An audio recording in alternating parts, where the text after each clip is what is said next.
Bueno, darvos as gracias a todos pola presenza. Teño que facer especial mención aos meus queridos alumnos de Escola de Arquitectura Técnica que viñeron aquí, agradecido.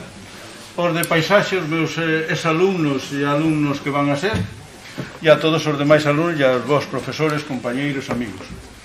Bueno, é un placer rematar estas xornadas que comenzamos sobre o mundo rural. Bueno, o último día estuvo aquí o señor Ballina e expúxonos unha visión de intención de recuperar certos valores esquecidos e, sobre todo, tratar de integralos no século actual. O seu título era A aldea do século XXI. E propoñíanos unha palabra para entender esta realidade, que era o agropolitano. Ese intento de xunguir e de poñer en relación algo que sempre estuvo relacionado e que moita xente quere clasificar como diferente, que é o mundo rural e o mundo urbano. Sempre houve unha relación de dependencia mutua e de interacción. Interacción na diferencia, que ese é o bonito. Non hai por que ser todos iguales e non por eso creamos ningún problema. Bueno, pois apoiándose neses conceptos agropolitanos era, sobre todo, adaptar o coñecemento, a memoria, ao mundo actual. A segunda intervención foi desde a Consellería do Medio Rural e a súa intención era apoiarse en plans de dinamización baseados sobre todo nun concepto que era o de aldea modelo. Tratar de, a traveso de novas intervencións, de novas ferramentas de actuación, de leixes novas, crear unha rede de aldeas e poder así implementar o que sería unha economía de mercado, o sea, tratar de dinamizar ese mundo rural a traveso de leixes que permitisen e que facilitasen a chegada de capitales, en fin, para poder dinamizar e darlle actividade a ese medio rural que parece que ten esa necesidade. Bueno, que parece non, que a ten. Hoxe, dende unha nova visión, sabedores de que o mundo rural revela unha organización complexa, unha estrutura que subxace, que mostra equilibrios sutis entre espacios de productividade, de pastos, de terras de labor, de bosques, cun equilibrio tamén de materiales e, sobre todo, cun complexo sistema de problemas, de necesidades, de conflitos, de adaptacións, e que todos eles se manifestan a través das formas. O sea, as formas son como unha expresión do pasado. Bueno, pois, o que nos interesa moito, e por eso está aquí o noso amigo Álvaro, é que temos que entender a realidade na súa tendencia. E para iso, o que se precisa é sensibilidade, unha visión global e sustentable. E creemos, e por eso está aquí, que Álvaro pois é un verdadeiro representante desta sensibilidade que temos que chegarnos ao mundo rural e real e, sobre todo, desa visión sustentable e global. Paso a palabra ao director que presentará o noso amigo Álvaro. Moitas gracias. Ben, gracias Mosquera e parabéns por isto que organizas e moi agradecido no meu nome e de toda a escola por organizar isto. Interesantísima iniciativa e te agradezco facéndote un cargo de que fagas máis. Ben, teño que recordar que hoxe é 25 de novembro, Día Internacional de Eliminación da Violencia contra a Muller, e que o director da escola está contra todo tipo de violencia, particularmente contra a que se exerce contra as mulleres. Bon día, Álvaro. Tudo ben? Bon día. Bon día. Como foi por México? Pues ha sido impresionante. Impresionante. Tens que dar pormenores. Sí, sí. Hoy no me parece. Okay. Nada rural en México. Agropolitano. Porque estuve en Ciudad de México, en una gran metrópoli impresionante, y aún lo estoy procesando. Ainda tes o jet lag, non é? Completamente. Ben, agradecemos en nome da Escola de Arquitectura que esteixas aquí connosco. É un placer. Ainda no jet lag. Presentar a Álvaro Domínguez na Escola da Coruña é ontolóxicamente imposible, porque Álvaro Domínguez é un dos nosos. Álvaro Domínguez é membro do Consello Editorial do Boletín Académico, por exemplo, é cotitor de algunhas teses que se están desenvolvendo nesta escola, participa nas actividades de doutoramento desta escola e está aquí, en verdade, desde hai moito tempo, en cursos de verão. E tengo unha costilla galega. Tens? Sí. Por parte de la familia de mi madre. Sí. No sé cuál de ellas. Y bueno.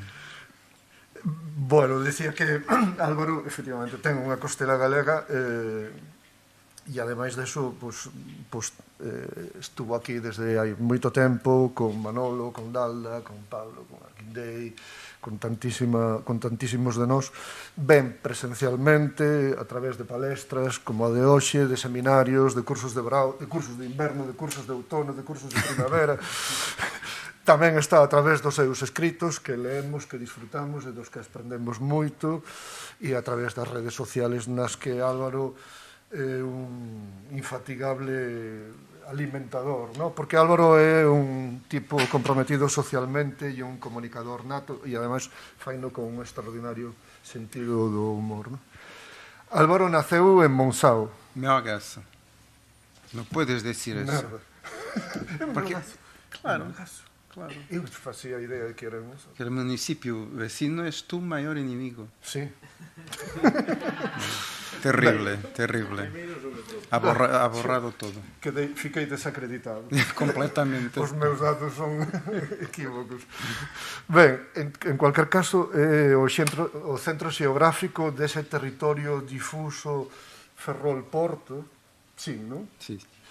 De 6 millóns de habitantes, 5 ou 6 millóns de habitantes, que é tanto como Dinamarca inteira ou como Bolivia, sin, por suposto, sin ese recoñecemento político institucional. Ese territorio transxénico, según palabras do propio Álvaro, no que enraíza a él, pero que non lle pide ser un cidadán do mundo, nese mundo que percorre continuamente, estudando, impartindo docencia e diseminando moito que sabe, como agora acaba de facer en México, non? Álvaro é xeógrafo de formación e profesor na Facultade de Arquitectura da Universidade de Porto de vocación, esa escola que tanto nos gusta, que está tan cerca e ao tempo tan lonxe. Álvaro ocupa ali diversos espazos, tanto na docencia, na investigación e mesmo na xestión, centrados no urbanismo e na paisaxe. A min resultame moi especialmente interesante unha das túas materias, que é a urbanización da pobreza, que imparte con unha extraordinaria profesora que é Ana Silva Fernández. En esta materia estudia as estrategias de construcción do hábitat en comunidades marginalizadas, no sur global, isto é, nos países de lingua oficial portuguesa, de algún outro, e tamén nos intersticios das cidades do norte xeográfico, ou nos lugares invisibles do norte. Vou te confesar unha coisa aquí en público. Eu levo varios anos intentando replicar esa materia aquí na Escola de Arquitectura da Coruña. Concretamente, nos chamámoslle Hábitat Básico, está en 10º cuatrimestre, e podo asegurar que é verdadeiramente difícil tentar someter a racionalidade universitaria o que en orixe é autoxestionado, autoproducido ou ilegal, que non ilegítimo, non?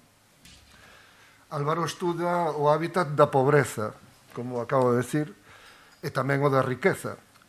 O hábitat transxénico é o que resulta dos efectos do investimento multimillonario das institucións europeas en infraestructuras e o investimento multimillonario das corporacións transnacionais nas súas accións estratégicas neoliberais.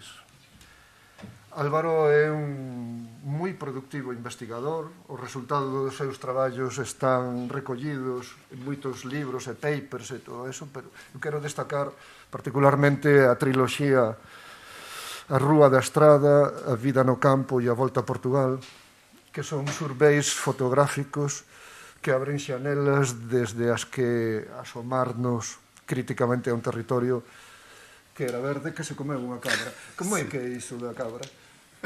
Ben, obrigado. Pues Quedas aquí sociño diante de toda esta xente. Qué cruel. Bueno, muchas gracias. Y es verdad que yo me siento en casa. Gostaba de hablar un poco más correcto, pero tengo que hablar portuñol, porque de otra forma no me sale. Resulta que el gallego es muy parecido con el portugués y es muy difícil para mí. Mi padre lo hablaba muy bien. Porque tenía muchos amigos meagaces junto al río Miño, y por lo tanto era normal esa conversación. Y esta frase de no es bien así, era un amigo de mi padre, gallego, que cuando estaban discutiendo alguna cosa muy polémica y no estaban de acuerdo, decía esto, no es eso, es esto, o es más esto, y qué, él invariablemente decía, bueno, Aurelio era mi padre, no sé qué, era verde y venía una cabra y se lo comió. Era una forma de rematar la conversación. Y yo me quedé con esta frase y la aplico muchas veces cuando las cuestiones son así, son muy complejas, contienen en sus sentidos mucha contradicción, mucha polisemia. Son casi que palabras contenedores porque significan lo que le pones dentro, no tienen un significado fijo.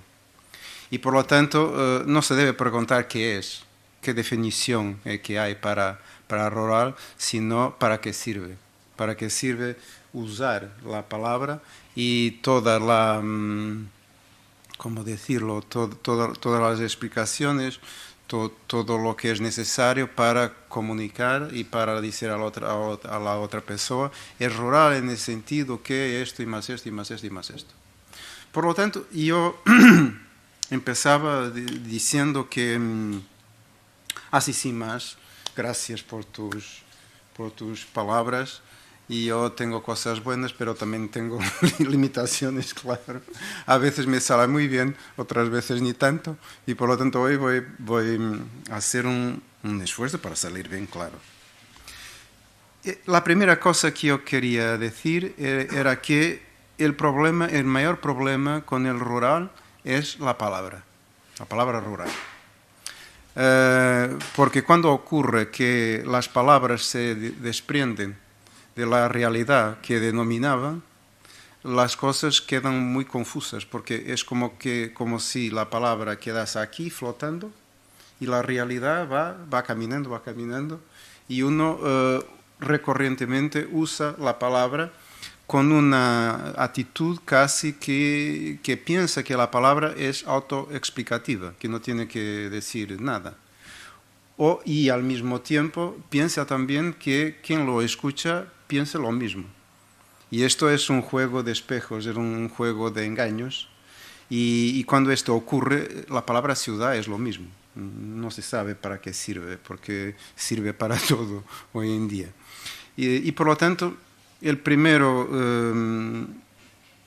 primera cuestión es un ejercicio sobre la palabra, sobre las cosas que la palabra denomina, y además de las cosas, de los factos, digamos, las representaciones, las ficciones, porque eso es otra cosa más. Es que la palabra significa muchos factos y muy variados y muy contradictorios, en escalas y contextos geográficos y culturales completamente distintos, pero las representaciones son más fuertes que la realidad. Exactamente porque la palabra está cada vez más longínqua de la realidad, es más fácil convertirse en una palabra ficcional. Y por lo tanto, no sé cómo salir de esto. A veces con mis alumnos les digo, es mejor no usar la palabra y decir directamente y claramente de qué estás a hablar cuando quieres hablar de este tema. Y por lo tanto, estas palabras se deben matar, en mi opinión. No se debe reciclar como llamarle agropolitano o, como hizo un geógrafo francés, rururbano o post-rural, lo que sea. Se me ocurrió una vez enseñándole a un alumno estas confusiones, y yo me acordé así, mira, imagínate que tienes una camiseta roja y te fuiste al río a nadar y la camiseta se quedó al sol. Y un año después, por acaso, pasaste ahí y estaba ahí la camiseta, solo que no tenía color. Estaba casi blanca, casi de color ceniza. Y tú dices que la color de tu camiseta es roja. O dices, mira, esta era mi camiseta, era roja. Sucedió esto y quedó sin color. Es más fácil decir, porque además rural como urbano son expresiones totalizantes. No designan una cosa que uno pueda recortar de forma clara, sino que mezclan todo. Una señora de negro rural, un burro rural, un tractor rural, un campo rural, una espiga de trigo rural, y no acaba más. Y cuando la palabra no es aquí, es aquí. Cuando la palabra tenía algún rigor, rural significaba sobre todo 3 tipos de cosas que tenían que ocurrir al mismo tiempo. Si era rural la economía, la base económica tenía una dependencia absoluta del trabajo de la tierra, de la producción vegetal, animal, florestal. Esa era la primera condición. Segunda condición, la cultura era, a pesar de su diversidad, sería una cultura campesina, por lo tanto una cultura premoderna y una cultura tradicionalista, habitualmente muy tradicionalista, muy religiosa, muy autocentrada sobre sí, muy fija en el tiempo, con códigos sociales, morales, éticos muy restritos, y por tanto así eran las sociedades campesinas, muy estudiadas por los antropólogos, por los sociólogos. Y el tercer pilar era el paisaje, cómo la actividad agrícola ocupa espacio y produce formas territoriales específicas. El camponés es, como dice un autor francés muy conocido, es el jardinero del paisaje. Y por lo tanto, estos 3 pilares, economía, cultura, territorio y paisaje, definían la ruralidad en su totalidad, digamos. Y por eso es muy fácil uno referirse a la ruralidad como un cuadro territorial, o uno referirse a la ruralidad como un esquema cultural, como un esquema de visión del mundo, o bien referirse a una economía, que es la economía agraria. Este paisaje, por ejemplo, es de mi tierra, es de Melgaço, no junto al río, sino un poco más arriba, cerca de los 600 metros. Y cuando enseño esta fotografía, bueno, mira que hay cosas rurales, pues estás muy engañado. Esta gente, estas casas son de gente que está en los Estados Unidos, que está en Francia, que está en Alemania, porque ya vamos en la 3ª o 4ª generación que sale, que emigra. Y es muy curioso porque los campos siguen más o menos, no están cultivados, porque es una fotografía de invierno, como se puede ver, y la hierba con la lluvia está bien. Y un cierto día un señor me ha dicho, estaba paseando por ahí y me ha dicho, mira, nunca trabajé tanto. Estuve no sé cuántos años, 30 y no sé cuántos años en Alemania, y nunca trabajé tanto, y esto me da mucha despesa. el contrario do que ele diría un agricultor que trabajaba para comer. Y este no. Tiene muchos costes, mucha despesa, no sé cómo, muchos gastos, pero es para mantener una situación emocional. Porque dice, yo en cuanto esté aquí, no quiero ver estos campos invadidos por el mato. Y por lo tanto es un paisaje emocional, no tiene cualquier valor económico.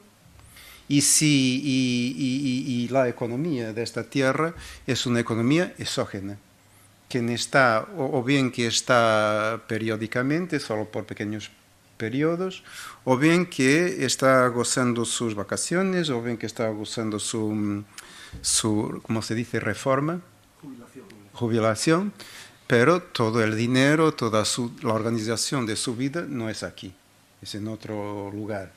Y él me dice, bueno, ahora estoy casi de partida porque está invierno y aquí está muy frío y no es muy cómodo y mis hijos, mis nietos, mi familia está allá y allá me voy.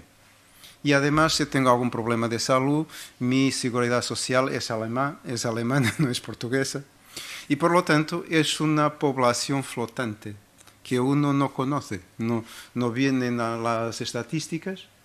Y como el régimen visual dominante sobre estas cosas es esa ruralidad romanticizada, este tipo de visualidad es una visualidad de engaños. Y así está el mundo, el llamado mundo rural. Un mundo de engaños a veces completamente encriptado. A mí me gusta fotografar a veces porque la fotografía es un documento y registra, otras veces porque la fotografía es una metáfora de las cosas. Y esta es claramente de la familia del metafórico para hablar de esta situación indefinible, pero hay que entrar en este mundo nubloso y muy complejo y contradictorio, como he dicho, para decir algo más claro sobre lo que ocurre. En nuestros tiempos uno suele ir al Google y cuestionar el Google, ¿qué es esto? Hay un tío que ha dicho que el Google que es mejor que Dios porque te responde siempre. Y esto es verdad, tú buscas rural en el Google y viene un caudal impresionante de imágenes y de cosas. Bueno, y uno puede hacer esto hasta el infinito porque cuando pones Galicia rural te dan no sé cuántos millones de ocurrencias, pero es interesante ver eso. Es una especie de, le llaman netnografía. Etnografía en la Internet. Y porque Internet se transformó en el aparato productor de senso común, productor y sobre todo difusor de senso común, y por lo tanto es muy interesante uno cuestionar de qué se habla cuando se habla de esto. Intentar percibir cuántas representaciones, cuántos discursos, cuántos temas, cuántas formas de hablar de la cosa y sobre todo cuál es el recorte político de la cuestión. ¿Quién habla? ¿Quién dice que su discurso es legítimo y lo del otro no es? ¿Quién se calla y no dice nada? ¿Quién son los llamados radicales? ¿Qué argumentos políticos, sean las cuestiones de los cambios climáticos, o sea la cuestión económica, o sea la cuestión de una cosa que es muy frecuente, que es la exploración terrible del trabajo en la agricultura, o que sean los incendios? ¿Qué temáticas colonizan este territorio del rural? Es una metodología que a mí me gusta, para no hacer una cosa que no me agrada, que es hacer así el tema, focarlo demasiado y ponerlo a partir y en el inicio decir rural es esto. No. Eso lo veremos. Cuando después de llegar lo veremos y no en el inicio. quizás en el inicio sea más importante saber dónde viene la palabra y cuáles son sus sentidos que aún son utilizados y a veces de forma completamente deslocada de su tiempo, por tanto son anacrónicos. Esta imagen, por ejemplo, es una fotografía del jardín de Versailles, en París, y se llama La Meaux, la aldea. Ha sido Rousseau. Rousseau es una figura muy importante en esta temática. Rousseau ha convencido a María Antonieta de hacer una aldea en el parque para educar a los príncipes, porque, como veremos de seguida, sus teorías sobre la economía natural, sobre la pureza de las comunidades campesinas, era todo el contrario que él pensaba que era la ciudad y sobre todo la corte, con sus intrigas, con sus odios, y por lo tanto esto era una especie de parque de diversiones para la reina, también para sus aventuras extraconjugales, pero tenía un programa de educación de los príncipes y por lo tanto estaban presentes las arquitecturas, los simulacros de las arquitecturas ditas tradicionales de Francia. Tenía producción animal, tenía ovejas, tenía vacas, tenía trigo, tenía vino.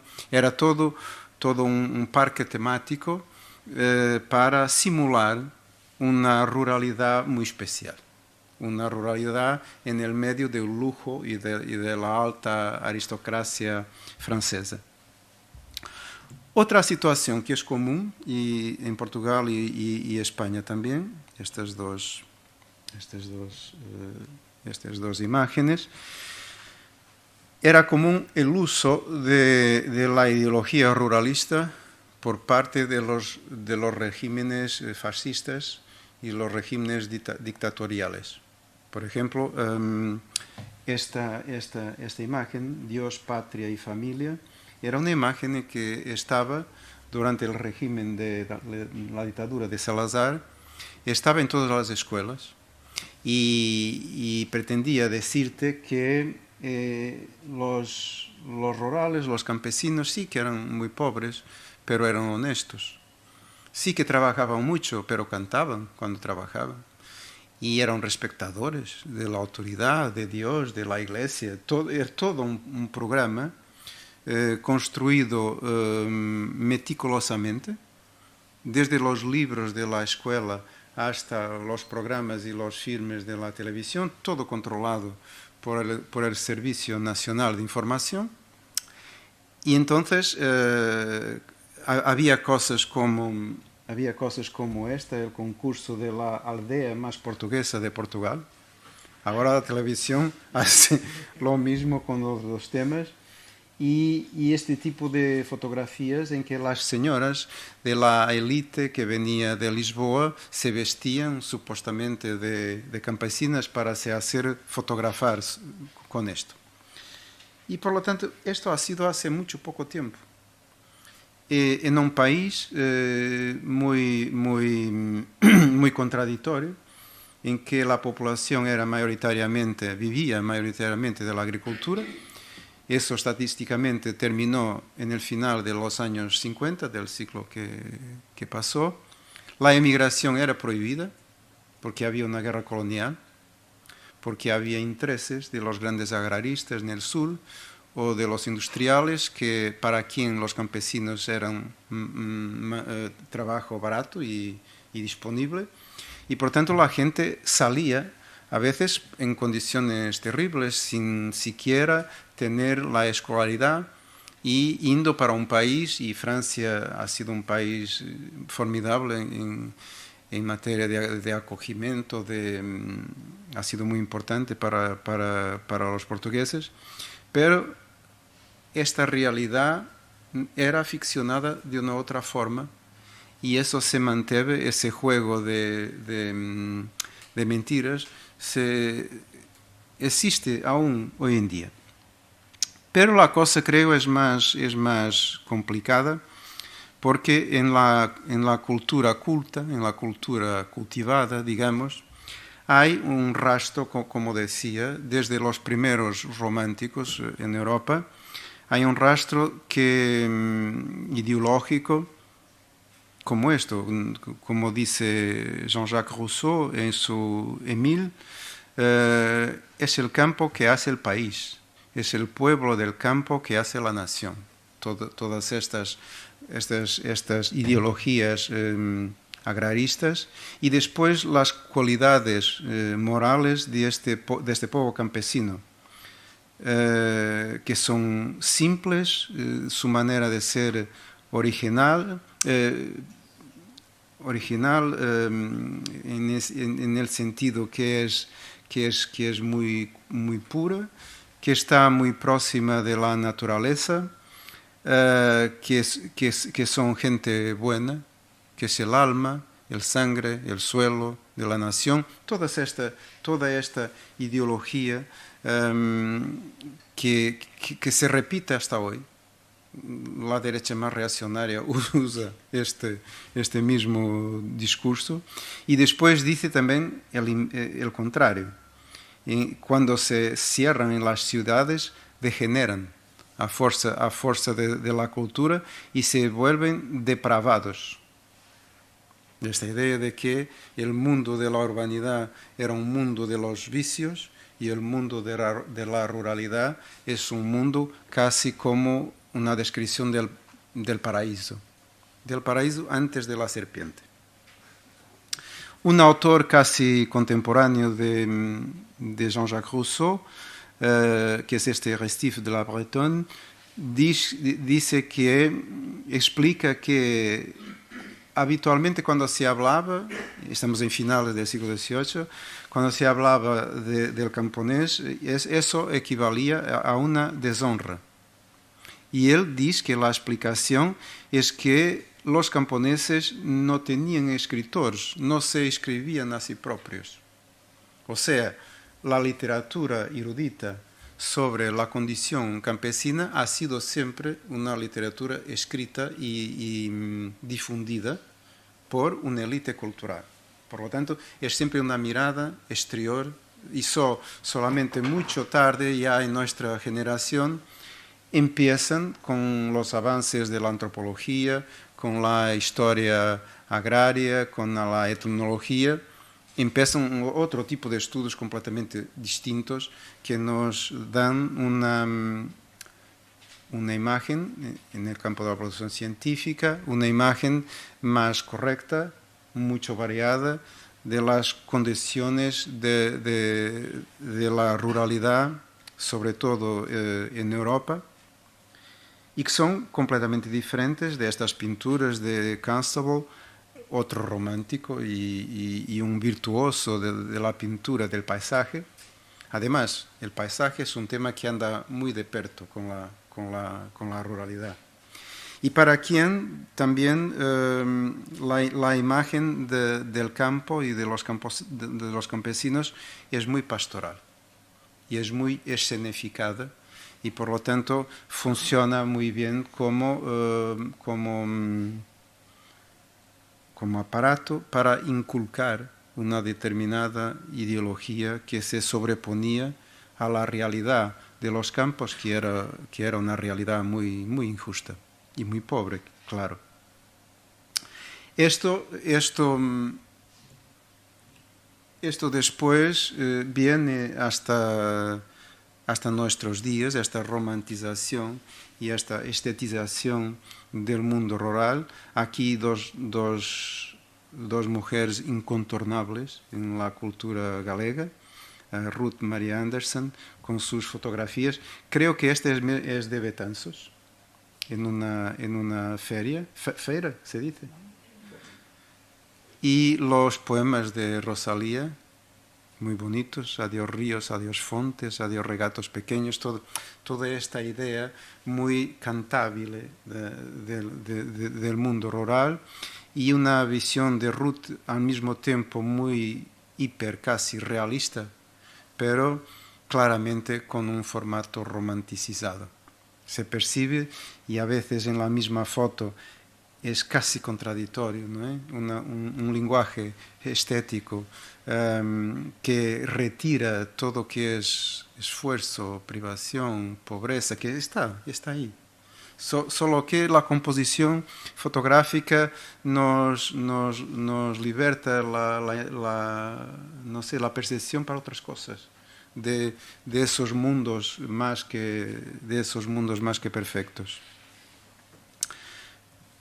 Es también de Ruth esta fotografía y este ha sido la emigración, uno de los procesos más rápidos y más de ruptura de aquello que en la bibliografía de las ciencias sociales se llama la desruralización.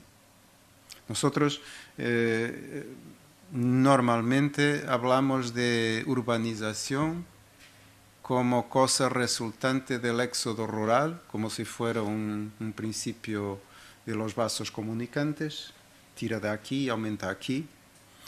Y más raramente nos ocupamos de saber apenas qué aconteció con la metamorfosis continua de esa ruralidad premoderna. Y eso se llama desruralización.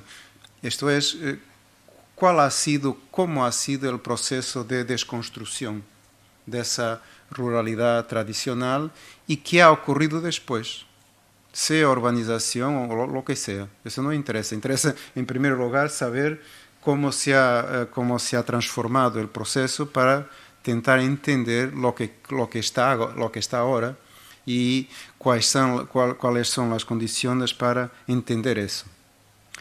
Claro que en el medio, esto de tener dos máquinas está complicado.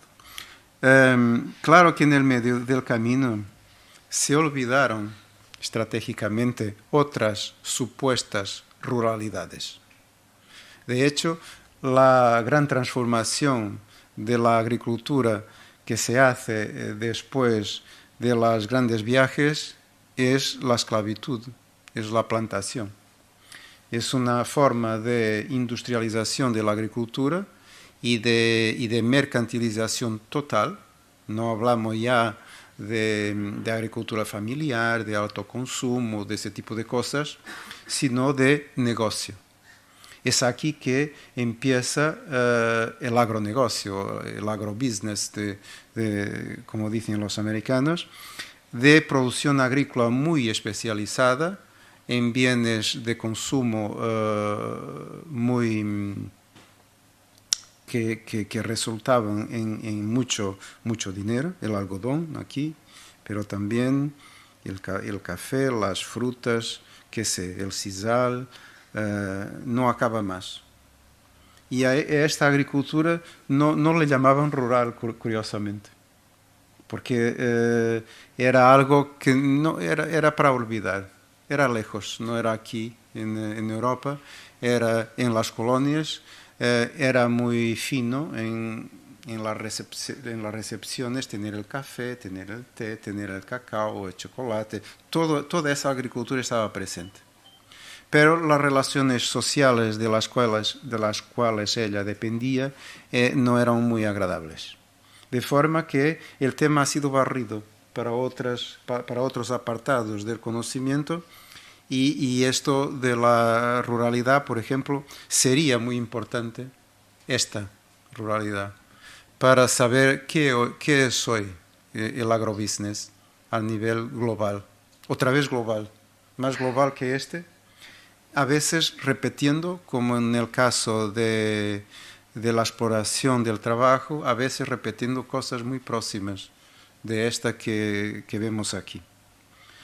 Otra cuestión que se olvida mucho es el fenómeno inglés de las enclosures, de este movimiento patrocinado por la corona inglesa de los grandes terratenientes se quedaren con las tierras comunales y cerrarlas.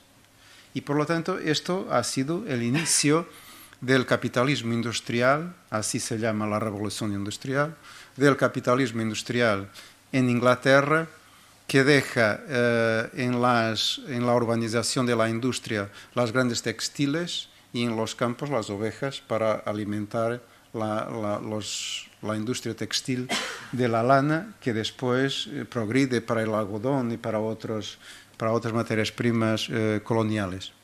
O sea, hay que salir del rural y estudiar las condiciones sociales en que se produce, ellas son muy diferentes, las condiciones sociales en que se produce la transformación de la agricultura tradicional y de su base cultural, geográfica, todo eso, para entender lo que está ocurriendo. Esta foto es de un libro que tú has hablado, que se llama Vida no Campo. Y cuando estaba fotografando, el señor de la casa me preguntaba, ¿por qué estás fotografando mi casa? Y yo decía, bueno, mira que tú tienes en el jardín dos símbolos que suelen ser dos símbolos de la civilización, como nos la cuentan en la escuela, o sea, la rueda y el arado. Dos artefactos importantísimos en el proceso de la hominización. Y él me dice, sí, eso que dices, para mí eran aparatos de trabajos forzados. Muchas horas, era yo muy niño, mis padres me quitaron de la escuela en la tercera clase para ir a trabajar al campo. Y por tanto andé muchos días atrás de ese arado. Y esas ruedas y la que está en el portón de la entrada eran del carro que servía para los trabajos agrícolas. Y me decía, eso terminó. Y por tanto, esto es un manifiesto, una especie de un exorcismo de una vida anterior. Y todo el resto, el lenguaje arquitectónico, y todo el resto es una negación total de ese pasado. Por lo tanto, esta, por ejemplo, es una de las marcas pues, arquitectónicas, simbólicas, artísticas, lo que sea. Es una de las marcas más presentes de la desruralización y de una condición social y geográfica completamente nueva. Lo que decía antes a propósito de la gente que tenía las casas en aquel pueblo. Y por lo tanto, la temática aparece-nos de forma muy tensionada. Esto es, cosas que son símbolos de un tiempo pasado, los cruceros, las iglesias, las capillas, las pequeñas aldeas, la centralidad de la religión y después los cables de alta tensión.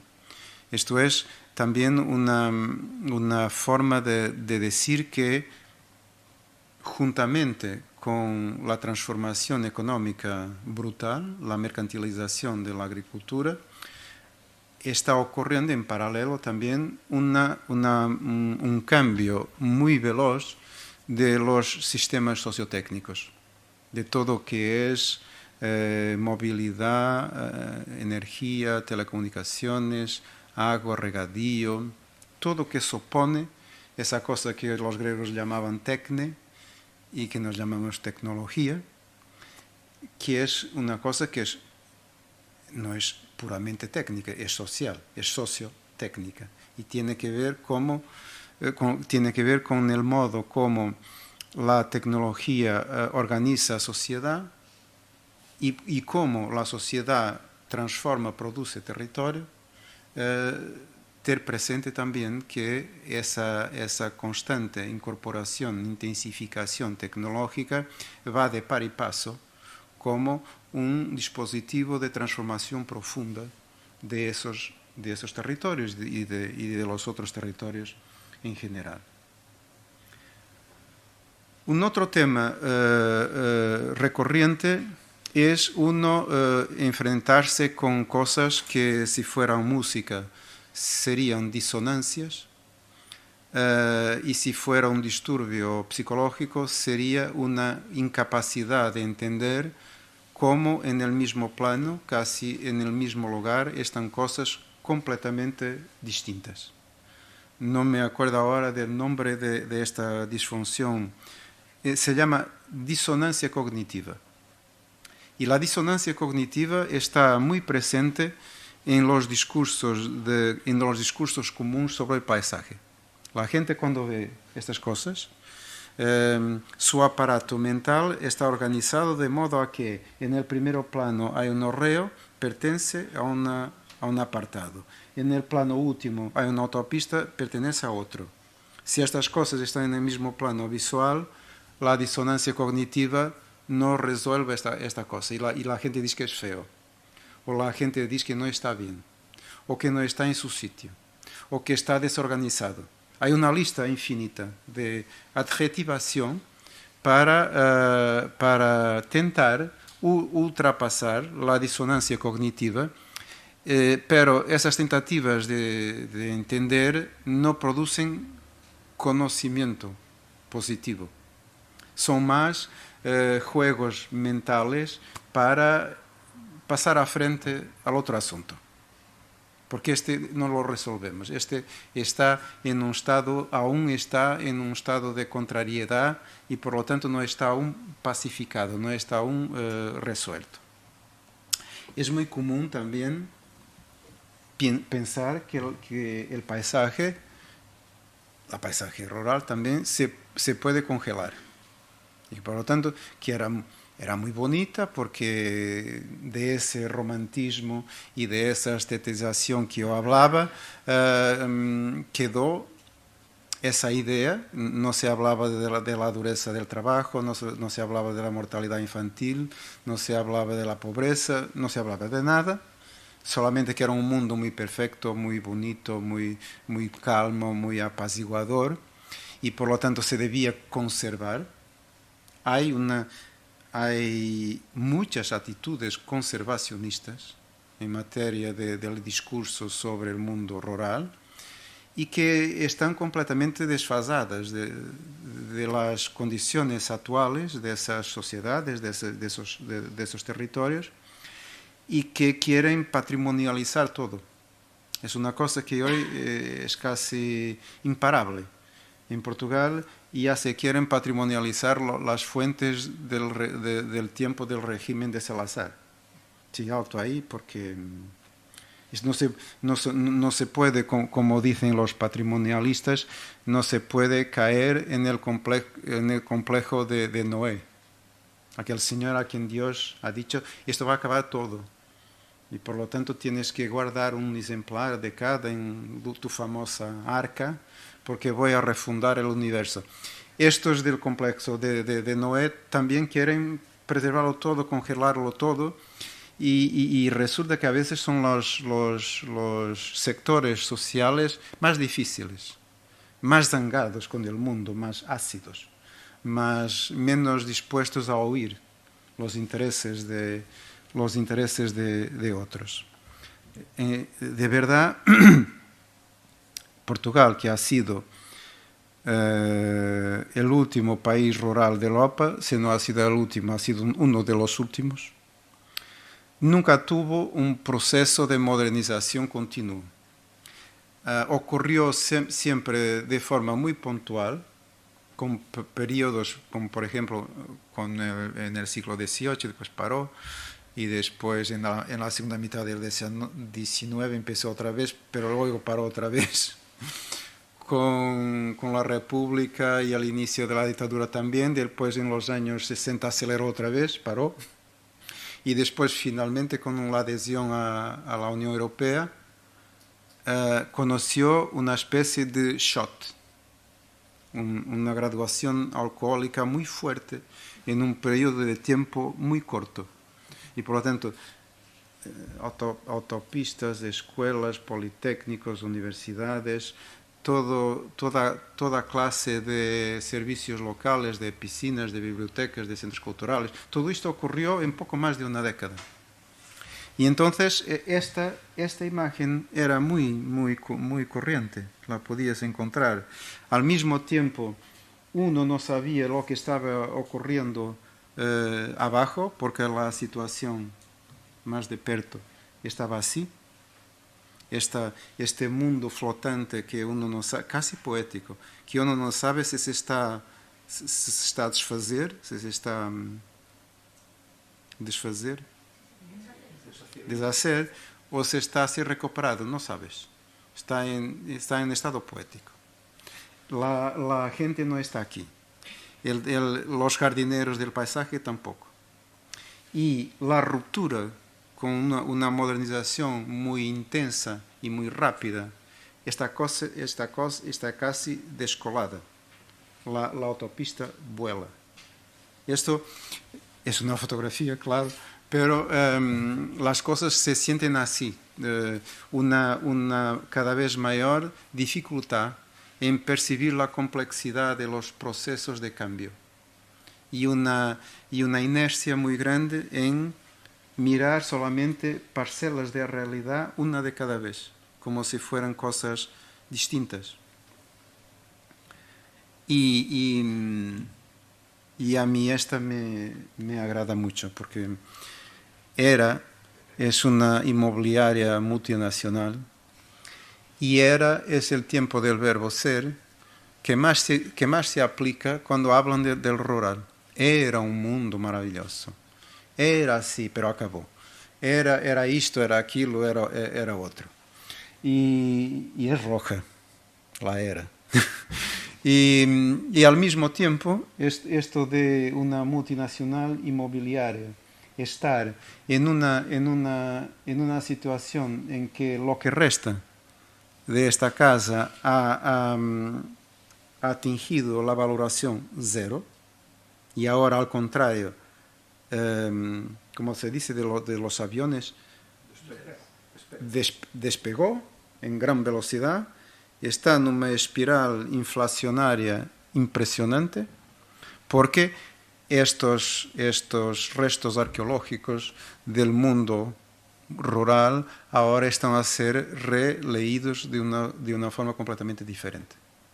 Sea para segunda habitación, sea para gente nórdica que procura en Portugal ciertas cosas que no tienen, y a veces aquí también no las tienen, pero ellos imaginan que sí, que pueden crear sus mundos perfectos. Y esto de haber demasiado pasado en el tema dificulta mucho su presentificación, una forma de discutirlo con los datos de hoy. Los datos de hoy a veces son muy radicales, porque si uno parte en los tres pilares de la ruralidad, economía, cultura, paisaje, encontramos derivas completamente contradictorias. Por ejemplo, en materia económica, mucha de la realidad de la agricultura de autoconsumo, a veces de autosubsistencia, no tiene lógica hoy en día. Otra agricultura que tenía una parte para el mercado, de repente el mercado agrícola está global, como todos los mercados, y ha ocurrido una baja de precios. Uno sabe que es a costa de productos que están completamente homogeneizados. La soja, por ejemplo, es una variedad transgénica de soja y es la que está en el mercado en todo, en las raciones para los animales, en el consumo para las personas. El maíz ya no es el maíz de los aztecas o de los pueblos de México, es el maíz de Monsanto o de otra empresa. La tecnificación, la industrialización de los métodos de producción agrícola y de la incorporación de los productos agrícolas en bienes ya semicomestibles, semicocinados, congelados, deshidratados, yo qué sé. Eso ha retirado precio a muchos productos de alta calidad que hoy se valoran mucho como productos locales, biológicos, lo que sea, pero que tienen un precio elevado. Y no son un monopolio, como a veces pensamos. Porque este tomate padrón solo hay aquí. Es tomate padrón y por tanto es un monopolio. Sí, pero hay más, no es tomate pimiento. Hay otros pimientos.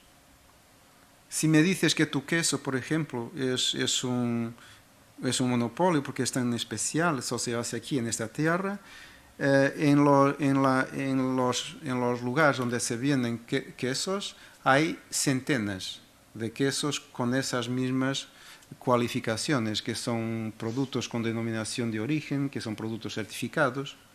Y por tanto a mí me ocurre que en estos productos en que las prácticas tradicionales son muy importantes, que corresponden a pequeñas producciones y a revalorización de formas de hacer tradicionales, en estos mercados hay un desequilibrio entre la pequeña escala de la producción y después los gastos, que son enormes, en mantener estos productos visibles para el consumidor. Porque ellos propios compiten entre ellos en la misma gama de los productos certificados de esa forma. Y esta es apenas una derivación de la economía de la agricultura. La otra es esta. Esto es, en el Alentejo, son 17 hectáreas de un invernadero de vidrio con casi 8 metros de altura. Esto es una cratera enorme por el problema del agua y de los cambios climáticos, para haber una reserva de agua para el caso de ocurrir cortes en los sistemas de rega que está ahí montado. La empresa es de capitales israelíes y holandeses y produce un tomatito genéticamente modificado que no tiene químicos, no tiene agroquímicos. Las abejas son residentes, están dentro del invernadero. Y la tecnología es tan especial que no hay sombra dentro del invernadero. El vidrio es especial y produce un fenómeno óptico ¿cómo se dice?, de refracción de la luz. Además hay unos tubitos muy finos que suministran dióxido de carbono para la planta crecer más depresa. Y toda una cosa súper sofisticada. Y quien se ocupa de esto son los informáticos, que tienen todos los indicadores para mantener la humedad, la luminiscencia, todo. Y los biólogos, que tratan de combatir con insectos y otros pequeños animales plagas habituales de este tomatero. Y por lo tanto es un ambiente completamente high-tech. Pero no es el high-tech de la agricultura, del gran tractor y de las grandes máquinas, sino estas nuevas tecnologías casi invisibles. Y este tomate crece durante 9 meses, está enraizado en una calla de lana de vidrio y es regado por un líquido mezclado con nutrientes y tal, y toda el agua es recuperada en el final y es analizada para saber si las plantas mantienen ciertos indicadores de su crecimiento. Por lo tanto, es un proceso que es muy de los tiempos de hoy, que pretende superar una cierta tecnificación de los procesos agrícolas que producían mucho CO2, mucho combustible, y entrar en esta otra ciencia completamente diferente. Es diferente de esto, por ejemplo. Esto es casi land art, pero esta forma de coger el pasto y fermentarlo en un ambiente anaeróbico y después fica así, un año que sea o más, para el ganado. Esta fotografía es de Galicia, pero podía ser de cualquier otro lugar. Y aquí tenemos otra temática, que es la producción lechera y también la producción de carne. A partir del momento en que la Unión Europea ha dejado de subsidiar los precios, está compitiendo con, que sé, con Polonia, con lo que sea. Y por lo tanto uno no sabe si estas experiencias de empresarialización, a veces muy locales, en Portugal hay un sector lechero muy fuerte que ha empezado con una cooperativa, que ahora es una empresa, pero sigue con técnicas muy parecidas de las cooperativas. Pero el problema es que la italiana Parmalat es su gran concurrente. Y por lo tanto no sabes si va a cambiar o si no va a cambiar. Y los empresarios, yo no les llamo agricultores, no tiene lógica, los empresarios, porque son empresarios, tienen que saber de cuentas, tienen que saber de problemas veterinarios, tienen que saber de los precios en los mercados europeos. Muchos de los precios de productos agrícolas son commodities, y las commodities, como ustedes saben, son precios que funcionan a nivel mundial, y hay un valor de la commodity trigo o maíz o soja que es calculada con base en las trocas globales. Por lo tanto, esta idea de que la economía agrícola es una cosa local, es una cosa de la tierra, es una cosa de las tradiciones, en este proceso, como dice el Marshall Berman, todo que es sólido se disuelve en el aire. Y por lo tanto es muy difícil, del punto de vista estrictamente económico, entender qué es la agricultura hoy, cuáles son sus paisajes, cómo se organiza su economía, qué dosis de justicia social o de injusticia social esto supone, porque los temas son más que muchos.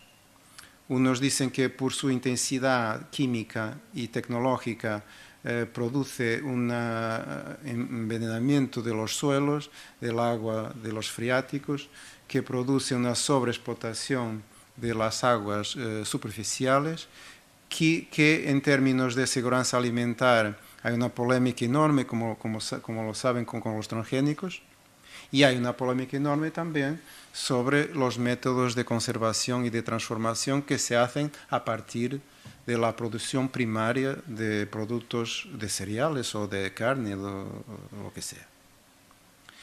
Y puede haber percursos de economía así. Este es en el norte de Portugal, el Lago Azul. En el medio del eucaliptal surge este nuevo negocio de las fotovoltaicas, porque aquí todo concurre para esto, porque es la transición carbónica, porque son las renovables, porque son las ayudas de la Unión Europea para instalar esta tecnología, porque son las condiciones que las empresas distribuidoras de tecnología tienen para comprar este tipo de producción. Y sobre todo porque el eucalipto está quedando problemático también, porque después de un tiempo de gran expansión, ocupando terrenos que antes eran terrenos de pasto, o eran terrenos más o menos improductivos, o eran florestas de especies climáticas, especies autóctonas, venía la industria de pasta de papel y sobre todo eso, y algunas industrias de madera. Pero ahora lo que ocurre es que en Brasil, que ya es el segundo productor mundial de pasta, Brasil tiene la mayor empresa brasileña, que se llama Suzano, tiene una especie de eucalipto transgénico producida por un laboratorio israelí que produce un eucalipto en 4 años, porque el clima es tropical, y porque la manipulación transgénica no solamente ha acelerado el periodo de crecimiento del eucalipto, como ha aumentado el percentual de, ¿cómo se llama la materia que da pasta? Celulosis, eso es. Y por lo tanto, en julio pasado, en el puerto de Aveiro, yo vi los primeros barcos que venían de Brasil y de Mozambique con eucalipto, pronto a entrar en la papelera. Esto quiere decir, es lo mismo, es la globalización, es la relación entre alta tecnología y alto negocio y problemas muy complicados del llamado land grabbing, de la apropiación de tierras. Esto infelizmente es un fenómeno muy vulgar en África, en América Latina, y los gobiernos están comprometidos con esto. La banca también. A veces diciendo que son proyectos de desarrollo, que van a atraer nuevas condiciones de vida, todo esto para libertar tierras. La portuguesa Navigator tiene en Mozambique casi lo equivalente de lo que tiene en Portugal, en producción directa de eucalipto, pero después la gente que tenía esas tierras, habitualmente mediante procesos de derecho tradicional, les dijeron, mira, y esto va a ser muy importante porque van a hacer un hospital, van a hacer una escuela, van a crear puestos de trabajo y eso lo veremos. Lo que está aconteciendo, y en Brasil es terrible el ritmo de la ocupación de tierra, está provocando esto. Y esto es la teoría del caos. Una cosa que se está pasando no sé dónde en el mundo está provocando una tensión cada vez mayor. Y el problema y la cuestión del eucalipto es una cuestión seria, porque el eucalipto es una especie biológica impresionante, tiene un poder de reproducirse, de renacer después de un incendio, después de ser cortada, y si no hay una economía que pague quitar de la tierra todo el aparato vegetal que está por bajo de la tierra, el eucalipto renace siempre. Y por lo tanto, es verdaderamente una cuestión que está ahí, porque el precio del eucalipto para la industria va bajando, hasta que, por ejemplo, aquí ya no hay rentabilidad económica para cortarlo, porque para tener rentabilidad tiene que estar en un terreno plano, plantado por máquinas en hileras, es la propia máquina que limpia, que corta, que tira la casca al árbol, todo mecanizado. Si el terreno no es de molde o la dimensión de la exploración no es de molde a cumplir esto, fácilmente el precio del eucalipto entra en colisión con el bajo precio del eucalipto importado. Y los mismos paneles solares te pueden dar otro caso de disonancia cognitiva, porque en la misma foto tienes una imagen del inicio del mundo, cuando los humanos aprendieron a domesticar los animales, y ovejas y cabras, por los vistos, han sido los primeros, y están haciendo su trabajo, que es comer en el pasto. Y la gente sabe que eso es para que la vegetación no se desarrolle y no tape los paneles. Y por lo tanto hay así súbitas combinaciones de cosas que no son tan familiares, tan arcaicas, con otras que son completamente recientes. Esto nos llevaría a una charla sin fin sobre lo que está ocurriendo solamente en uno de los pilares de la ruralidad, que es la economía, y aún no hablamos de otras economías que no son las vacas o los eucaliptos o la viña, y es el turismo rural o lo que sea. Eso está en abierto y corresponde a situaciones de más o menos conflictuosas. ¿Y qué ocurre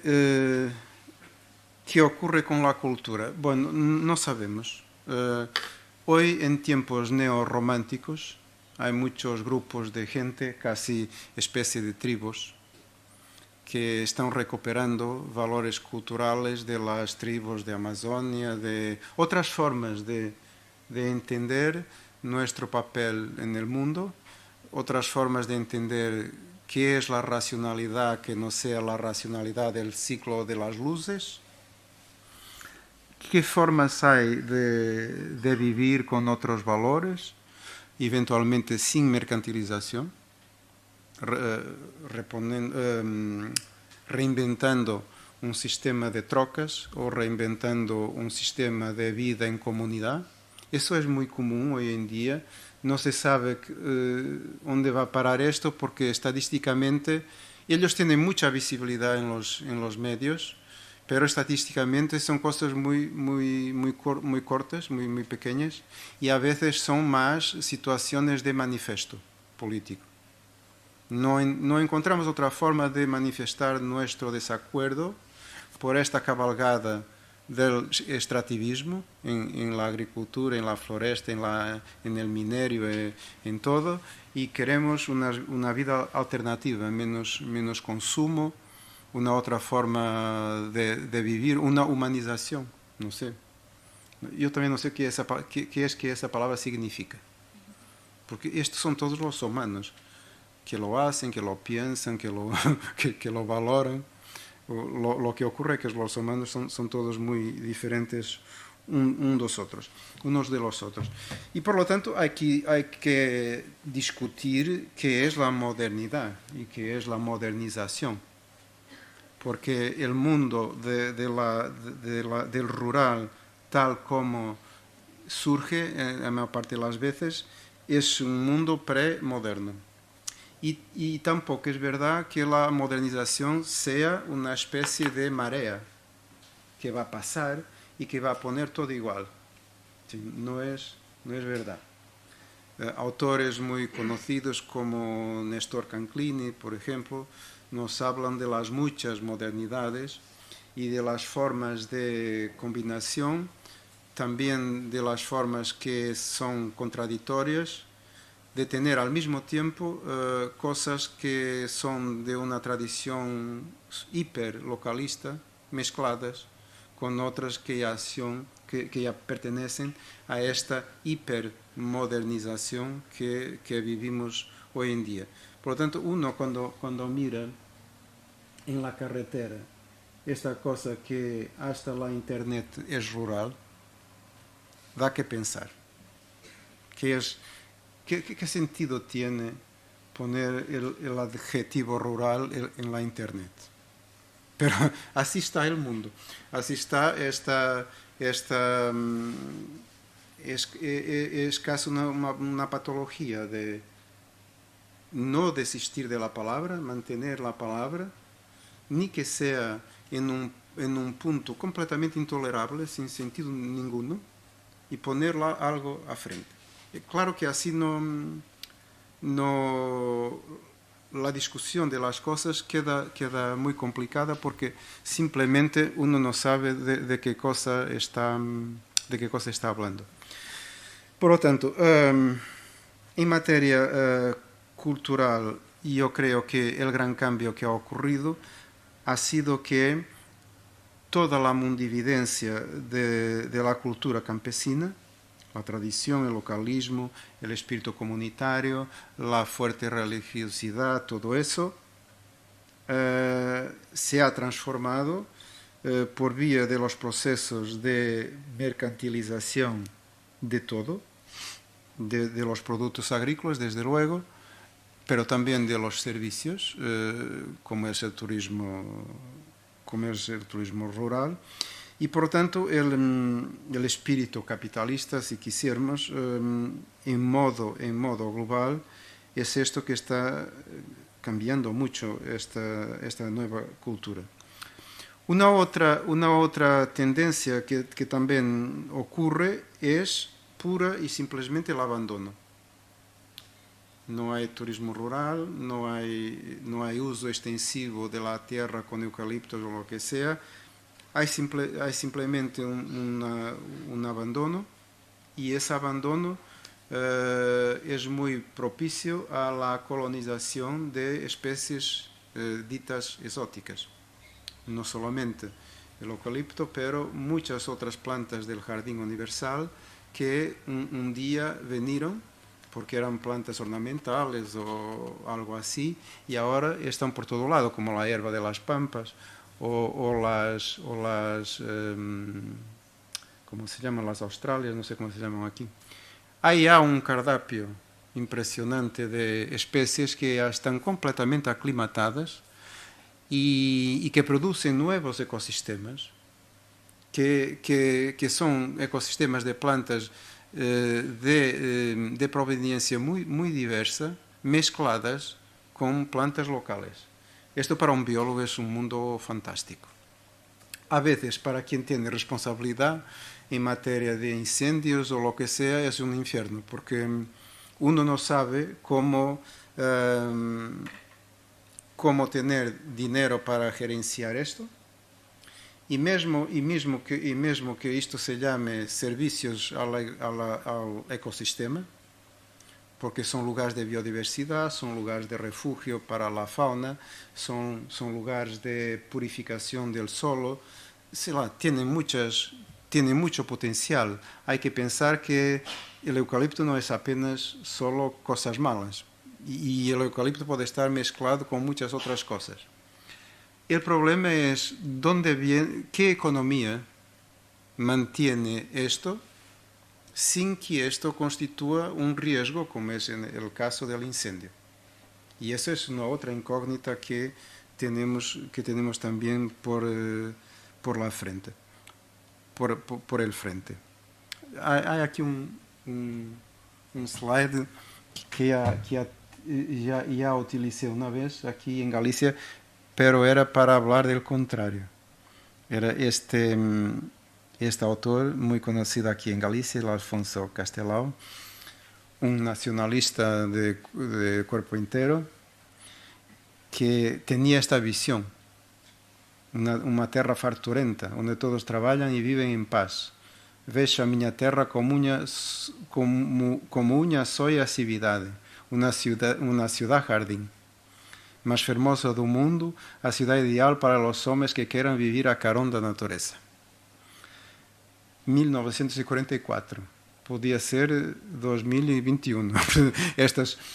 Esta outra utopía que ya no es nueva, de mirar el paisaje, que es la parte visible del territorio, y tentar entender que podemos estudiar esto sin referencia al pasado, como si fuéramos niños y el día amaneciese y esto se nos apareciese en nuestro campo visual. ¿Y qué es esto?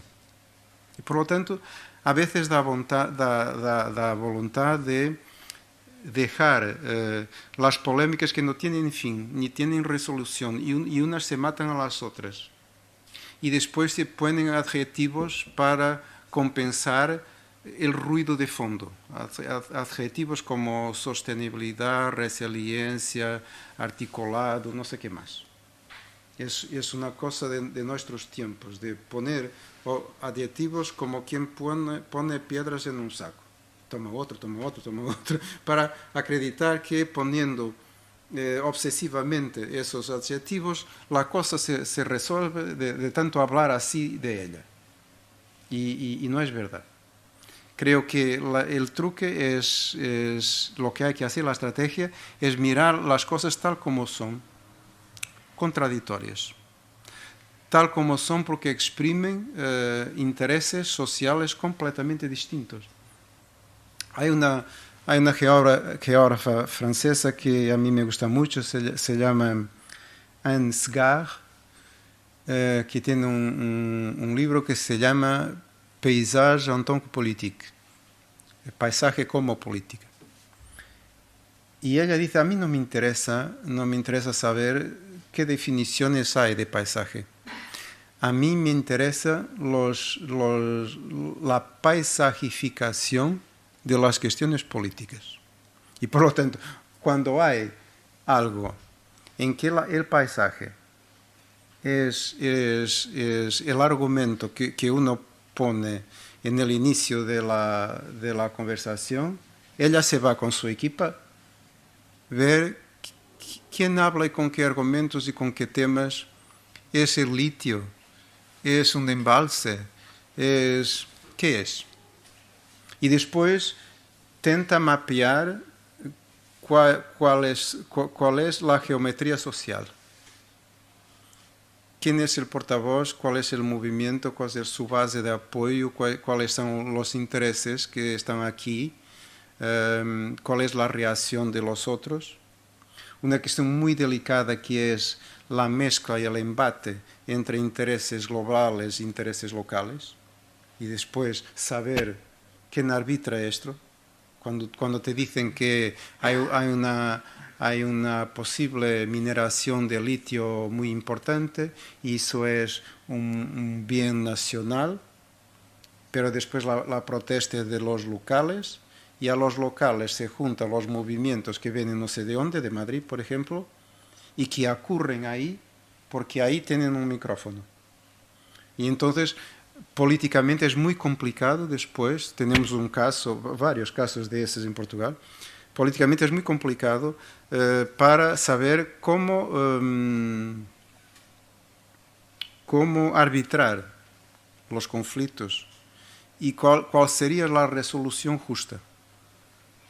Es verdad que este tipo de procesos trae una visibilidad mediática mucho mayor a los locales, de otra forma no la tendría, y aumenta el poder de negociación del Estado perante las grandes empresas globales de la mineración.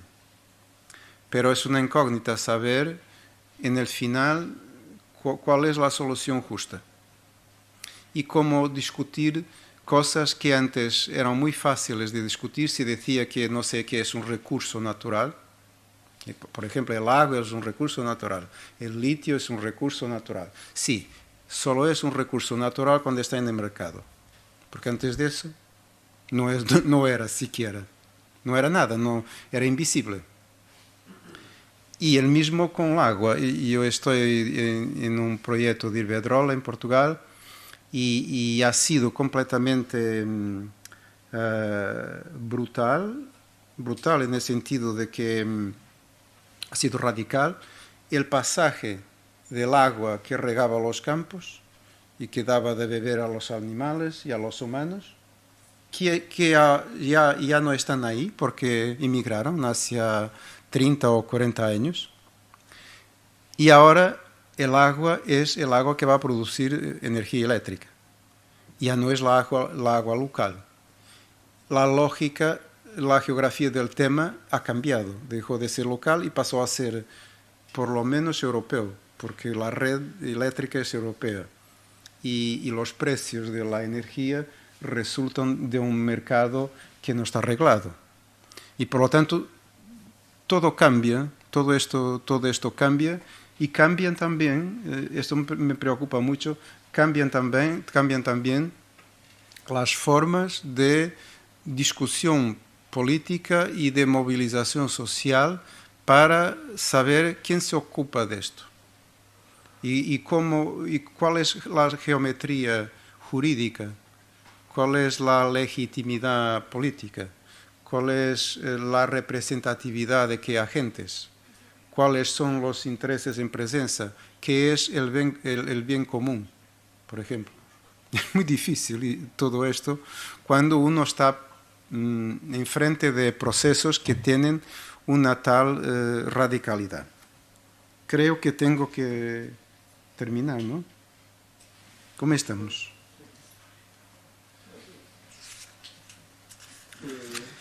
No terminar, sino pasar a una... ¿Qué?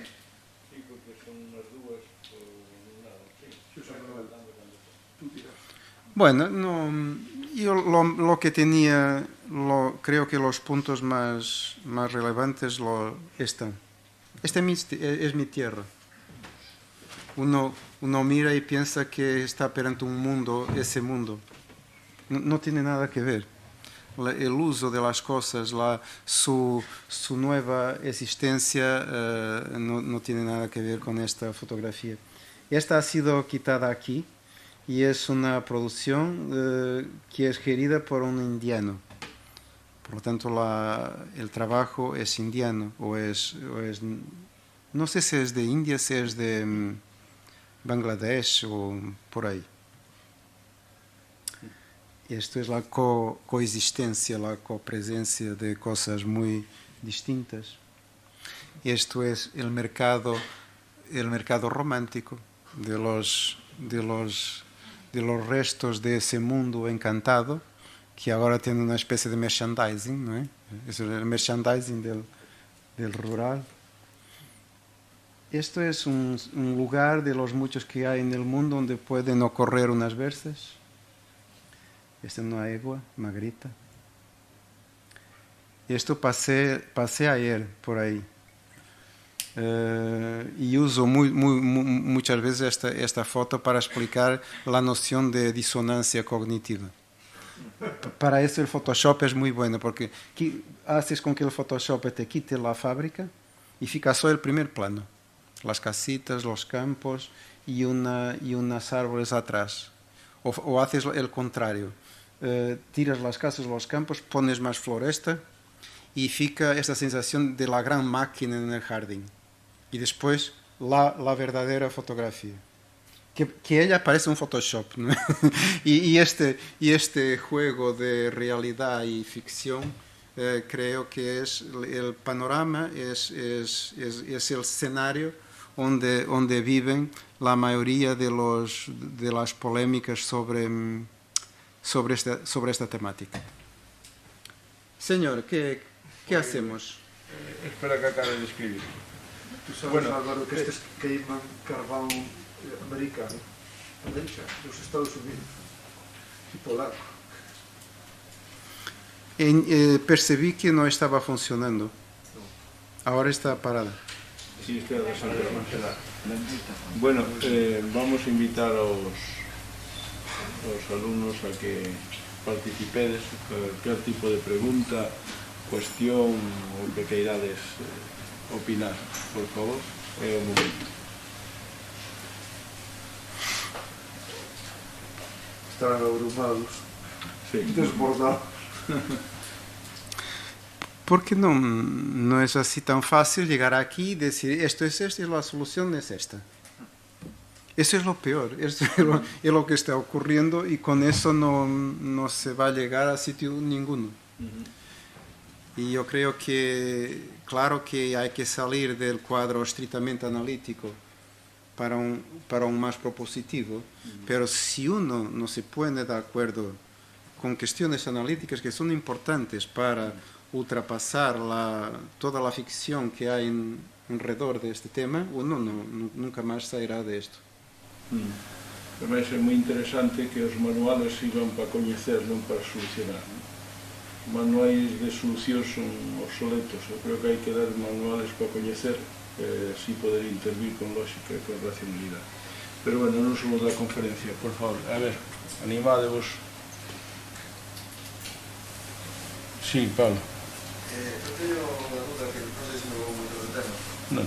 Pero evidentemente cando falabas desa relación casi circular entre economía, cultura e paisaxe, a arquitectura creo que é entendible que está no punto central, ¿no? Porque está relacionada con tres campos. Sin embargo, y eso estamos estudiando desde la tercera que este año, estamos enfocando precisamente o resto de disciplinas que entran a traballar no campo da arquitectura, non só a propia arquitectura. Entonces, queríame co concepto do principio, cando falabas de que o rural era unha palabra contenedor, unha palabra que tratar de definila é imposible porque entra todo o que definas dentro. E eu creo que a arquitectura precisamente é unha palabra contenedor que é difícil de poñer límites. Entonces, eu quería saber, dentro de todo este proceso de transformación do rural, onde queda a arquitectura? Transformación ou destrucción do rural, quero decir, neste proceso de cambio, no que ao principio a arquitectura estaba entre o ser humano e o territorio, construindo o territorio, construindo o habitat, agora mesmo, quizás, a arquitectura está entre o ser humano e a sociedade, por exemplo, nestes casos, nos que se centra nestas novas economías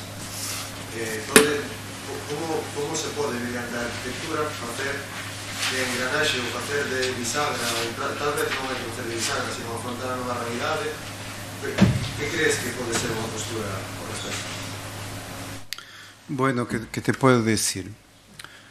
En los años críticos de la arquitectura del International Style han surgido muchos inquéritos a la llamada arquitectura popular. El portugués es muy conocido, son unos volúmenes. Y hubo un cierto encantamiento. Además, la arquitectura estaba limpia. No se hablaba de las condiciones de vida de aquella gente. Era muy cómodo, porque estaba reducida. Primero, era sobre todo fotografía de arquitectura. Después, había también unos diseños técnicos, pero había sobre todo una gran ausencia de las condiciones de vida. ¿Dónde está exactamente? ¿Cuál es el contexto social de esta arquitectura? Y por lo tanto, esa arquitectura yo pienso que ha sido un bocado fetichizada. Y la arquitectura y sus materiales, el granito, por ejemplo, en el norte de Portugal se transformó en un material casi sacralizado, porque connotado con esas formas de construir y con una escala y con un lenguaje y con unos productos arquitectónicos que iban desde cosas mínimas. La pía del cerdo era en granito y la pía bautismal era en granito. Las casas eran en granito, las iglesias también, los muros de los patamares en granito, los caminos en granito. Orlando Ribeiro, el geógrafo, decía que era la civilización del granito. Y es verdad que en esa altura esta romantización del tema creó un nexo fortísimo entre lo que es una economía, una cultura, un territorio, un modo de construir, una tradición, de tal forma que quedó blindado. Al mismo tiempo, ese inquérito era usado con dos finalidades. Había una que era de conocer las arquitecturas tradicionales, rurales, populares, todo palabras problemáticas. Las otras dos eran decir que el International Style, con sus formas puras y blancas, que era una cosa aburrida, que era necesario reencontrar la diversidad del lenguaje, de los materiales, de los discursos sobre la arquitectura. Y la otra era una reacción política a la dictadura que decía que en su demanda nacionalista había también una arquitectura portuguesa y una casa portuguesa. Y por lo tanto la respuesta era, si quieres una casa portuguesa, tienes ahí miles de pizarra, de granito, de madera, de no sé qué. Lo que sé es que para mí la arquitectura es un artefacto de los humanos. Y por lo tanto las condiciones de producción, técnicas, económicas, culturales, simbólicas, lo que sea, de ese artefacto tienen que ser de su tiempo. Bueno, si quieres hacer una Disneylandia, un parque temático rural, en Portugal tenemos muchos. Si visitas, por ejemplo, las llamadas aldeas de xisto, aldeas de pizarra, empezó por ser en el centro de Portugal, en una área económicamente muy deprimida. Empezó por ser un proyecto muy pequeñito de recuperación de esas casas para residencias de verano. Hoy es una red y es un negocio. Y casi todas son de investidores internacionales o de grandes investidores nacionales que las fueron comprando, porque es una forma de negocio turístico, de hotelería, muy especial, casi un monopolio. Y uno me decía, mira, nosotros estamos llenos, no hay ni más una casa, no hay ni más un cuarto para alquilar, Y yo le decía, pero tú puedes hacer una réplica aquí, junto a esta aldea que se llama Talasnal, puedes hacer el Talasnal 2, porque ya estás en un mundo ficcional, porque esta propia ya es un proceso de estetización que ya no tiene nada que ver con las condiciones materiales, culturales que existían aquí. Essas, felizmente, terminaram, porque eram tão desgraçadas, tão pobres. Bueno, y más vale asumir que esto es un parque temático y ahora, como todos los parques temáticos, lo puedes replicar. Y es una industria. Y él se quedó muy aburrido conmigo. Mis colegas arquitectos tienen actitudes muy distintas cuando su objeto de arquitectura o de rearquitectura, de trabajar sobre una ruina, tiene muchas soluciones, ¿no? La que es más conocida es lo que viene del pasado, es casi tratado como arqueología y es casi un restauro. Y después hay un juego que intelectualmente es muy sofisticado, a veces de ir a buscar una textura, una luz, un color, pero ya se trabaja con otros materiales. Lo que quiero decir es que se perdió algo que en el pasado era espontáneo. Esas pequeñas comunidades, pero ahora no hay comunidades, embora la palabra sea muy usada. Desde el punto de vista etnográfico, la comunidad es una pequeña sociedad donde toda gente tiene las mismas ideas. La comunidad impone las mismas ideas. La comunidad es muy poco democrática porque tú, si no estás de acuerdo, te ponen fuera.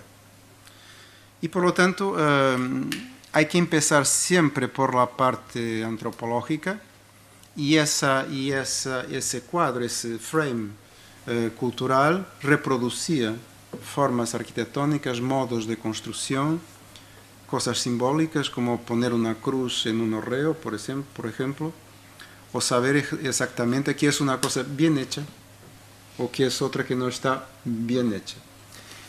Esos códigos hoy en día son imposibles de operacionalizar porque su contexto cultural ya no existe. Por lo tanto, volvemos a un enunciado genérico que arquitectura es un artefacto que los humanos construyen, como muchos otros artefactos, y que es construido según cruces de cuestiones muy diversas. A veces porque un material es bueno, es bien visto en la relación calidad, precio, facilidad de... Otras veces no. A veces hay materiales que son valorados por sobre todo por su performance funcional, otros por su performance simbólica, por ejemplo. Otros que simplemente son utilizados porque son símbolos de cosas nuevas, por ejemplo, piedras artificiales o materiales compósitos o acero escovado o qué sé. Yo gustaba más de saber cosas sobre la simbólica de los materiales, que es una cosa que no hay clases sobre eso. Pero uno sabe que, por ejemplo, el travertino, porque era de los romanos, se transformó en piedra fetiche de muchos arquitectos modernistas que ponían travertino donde quiera que fuese, y cuando le preguntaban por qué travertino, y venía una especie de legitimación de las profundezas del tiempo.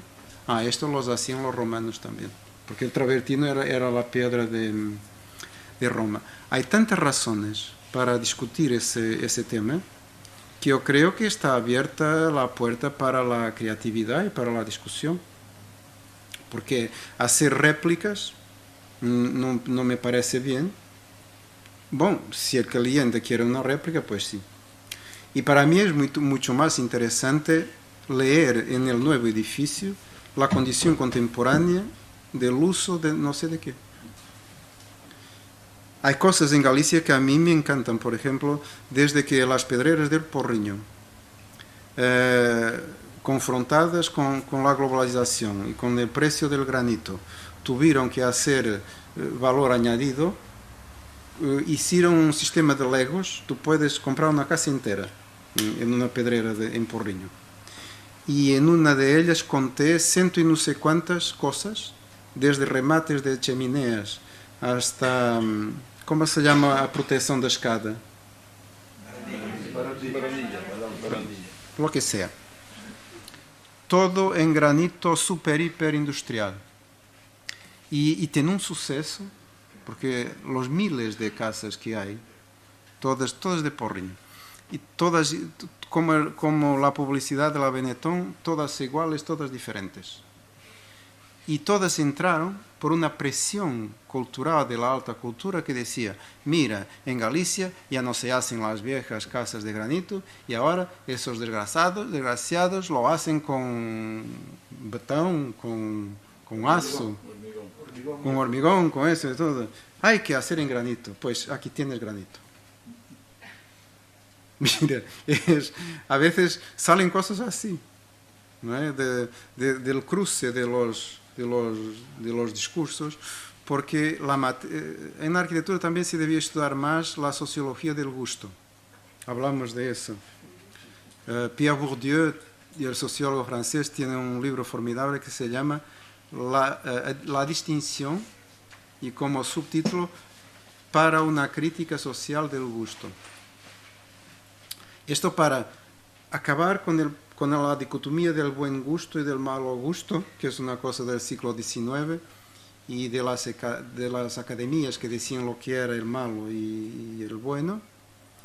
Y hoy, como vivimos en una biodiversidad cultural, que además es muy inestable, nunca la masificación fue tan masificada a nivel mundial y nunca fue tan fácil pegar en un referente cultural de Australia, de Nueva Zelanda, no sé, de Galicia, no sé de qué, y mezclarlo como tú ves en las estéticas musicales de la world music, por ejemplo, o de la cocina, o de la arquitectura.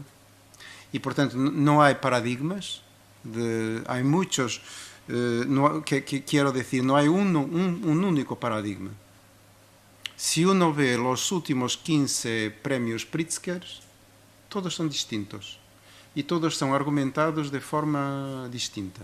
Si tú pegas en una revista de gran distribución, estoy hablando de procesos sociales de legitimación de lo que es y de lo que no es, te deparas siempre con esta diversidad impresionante. Y por tanto la cuestión hoy es cómo trabajar en tiempos de complejidad y de diversidad. Que no tienes un padrón. Padrón son pimientos. No tienes un padrón. Y entonces, ¿cómo discutir esto? Para mí es un tema en abierto y me gustan mucho las discusiones sobre este tema. Porque después no hay una arquitectura con A mayúsculo o el arquitecto o la arquitecta con A mayúsculo. Hay toda una diversidad de condiciones de producción de una obra que son las más diversas y que resultan... Yo pensaba, por ejemplo, que en Porto la Casa de la Música de Culas iba a ser una discusión impresionante. Nada entró. Pacífica, ahí está, muy bien. Y uno no les interesa apenas la arquitectura. A mí me interesa, por ejemplo, la programación de la Casa de la Música y sus proyectos con escuelas y toda la actividad que existe ahí. Hay una tesis de doctorado de Pedro Gadaño, que se llama Arquitectura en Público, que es un trabajo sobre, creo que son de 10 años de noticias en los periódicos principales, de noticias sobre arquitectura. Tentando un arquitecto académico, después ha sido el responsable del MoMA por el Departamento de Arquitectura durante unos años. Es un ejercicio muy interesante para discutir la arquitectura fuera de la arquitectura.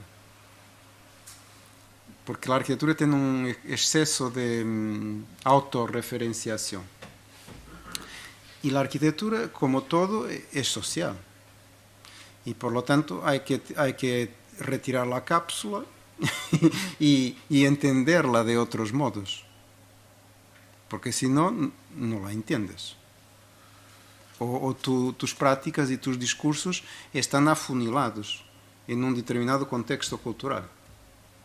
Y arquitectura es fractura expuesta.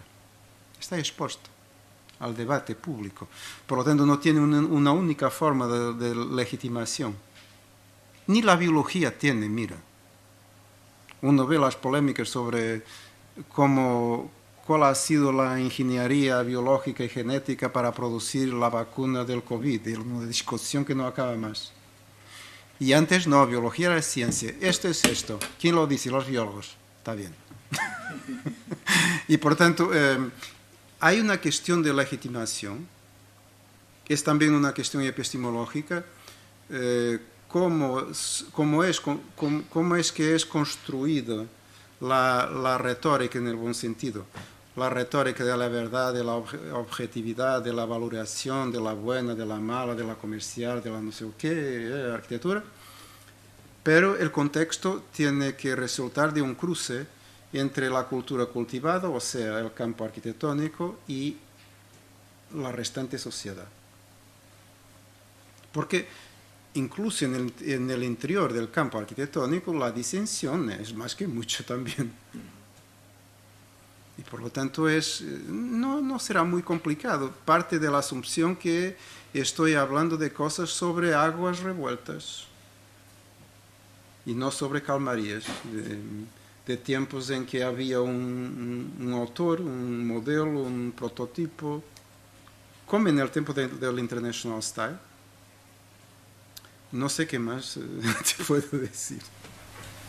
Yo, de todo esto, que vengan con muchas cosas, pero me interesaba especialmente la definición que dices, porque precisamente te iba a preguntar después si nos podías dar una breve definición de qué es para ti arquitectura, para poder recollerla en un manifiesto que estamos recogiendo muchas opiniones de qué es arquitectura, de gente que no es arquitecto. Quedo con la definición de la arquitectura es la sociología del gusto.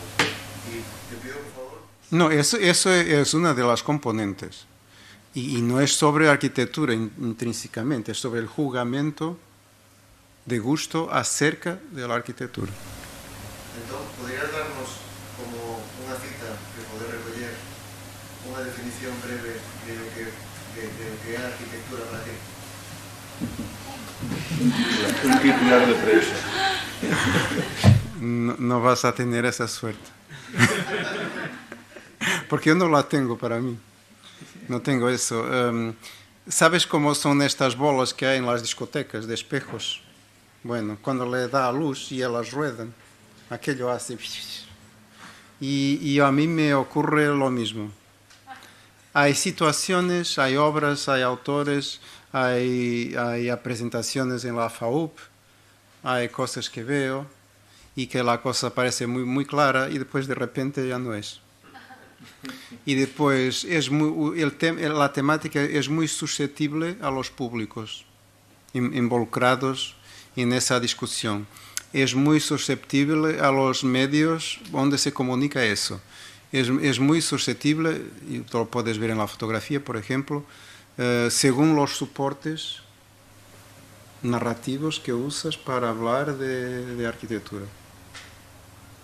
Yo, por ejemplo, en México tuve una sensación extrañísima con Barragán, porque solamente conocía Barragán de fotografías y de la presencia del color, y nunca había estado dentro de un edificio. Es impresionante.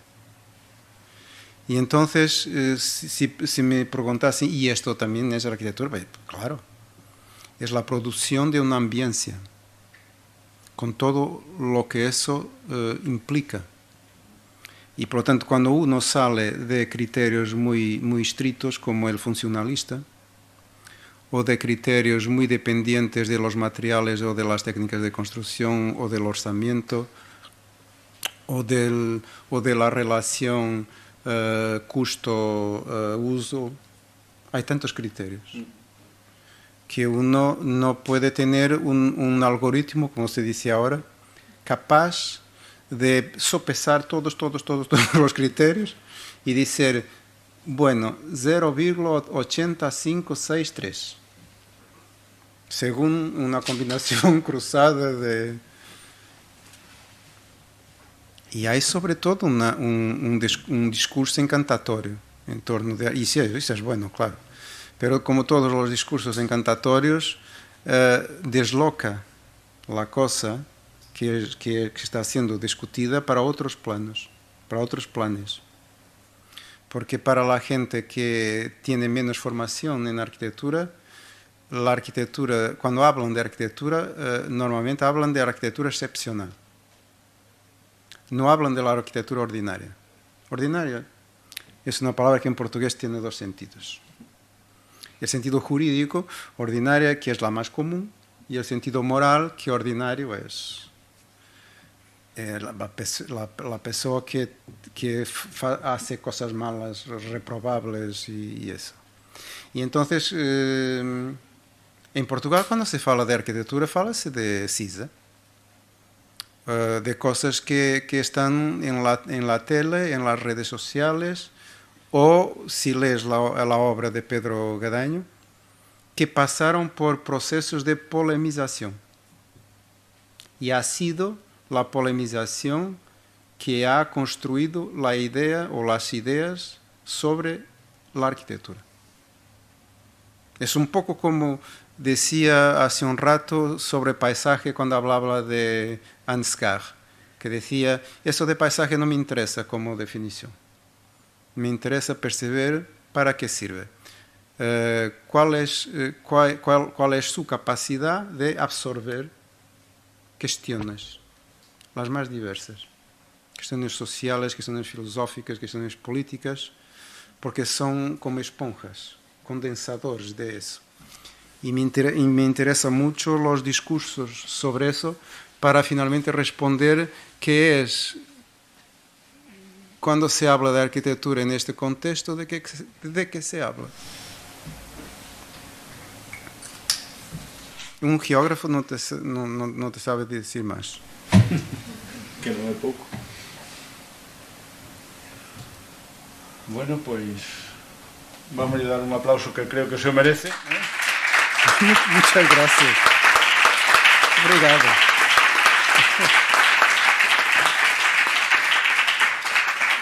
Si cantar el fado, sí, tenía aplauso. O fado deixamos para ir fora de Santana, con unha copiña de viño. Está ben. Bueno, novamente reiteramos o agradecemento, espero que estas xornadas, a ver si las podemos continuar. Creo que non se podía poñer nin traer unha persona tan interesante para poñerlle o broche final.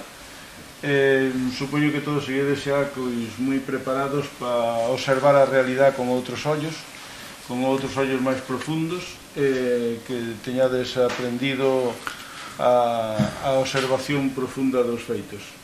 Bueno, como sempre, unha das grandes características de Álvaro é a sensibilidade para a observación e para mostrar o que sabe e cuestionarnos os nosos conhecimentos. E nada máis damos por concluído, señor director, as xornadas sobre o mundo rural e esperemos que o ano próximo podamos traer tamén a máis personas para seguir discutindo. Como podes observar, non traemos arquitectos, traemos geógrafos, geólogos, inspectores de Hacienda, pero non traemos arquitectos. Eso non quere decir que os teñamos vetados. Creo que en próximas veces virá algún arquitecto para que nos poda tamén aleccionar. Moitas gracias. Muy bien. Foi un placer. Muchas gracias.